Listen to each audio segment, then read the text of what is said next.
They are our kids and it's our business. Throughout the entire month of April, we're teaming up with other Spokane media to call attention to child abuse and neglect in our area. A parent who neglects or abuses their child can be investigated by Child Protective Services.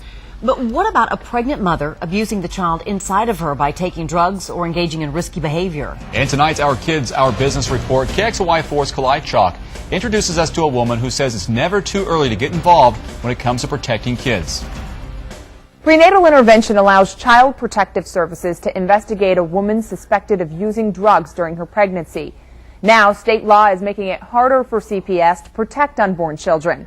Still, Rebecca Scheiring calls any early intervention a godsend. Besides, you're late for school anyway. Rebecca Scheiring starts her day like most other moms, We gotta get her socks to change, son. getting her 7-year-old twin boys ready for school as she gets ready for work.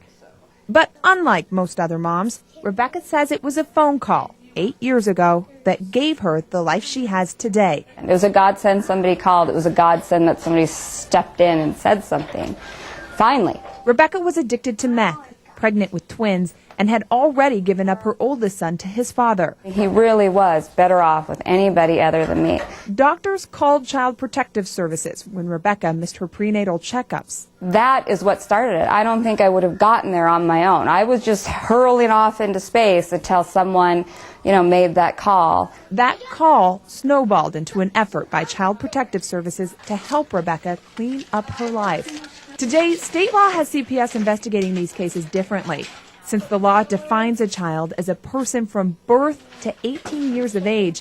A baby yet to be born isn't protected in the same way. We wrestled with this. We recognized that this represented a policy shift and a practice shift that would be difficult, perhaps, to embed in this community. But CPS says thanks to support from Spokane's medical community, pregnant moms with drug addictions are still getting the help they need. We're not stepping aside. We are still very much involved in these cases. We are tracking these cases. We keep every one of these contacts in our data management system. We don't lose the record.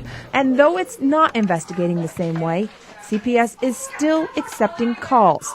Calls like the one made on behalf of Rebecca and her unborn sons 8 years ago. If there's one less child who's sitting outside their parents' door while they're in there doing drugs all day with their drug friends, that is worth it. It really is worth it. Today, Rebecca has restored the relationship with her oldest son and owns her own clothing store.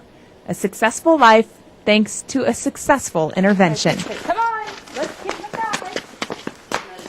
CPS says the Family Nurse Partnership and the First Steps program are now responsible for monitoring and mentoring pregnant women with at-risk behavior. CPS is confident these two programs are just as effective in helping moms like Rebecca provide the best life possible for their children.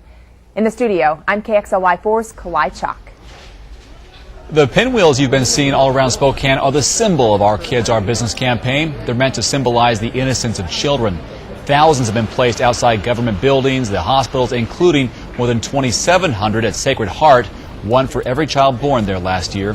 If you want to get your own pinwheel, you can go to one of these 3 locations on April 12th. That's a week from Saturday.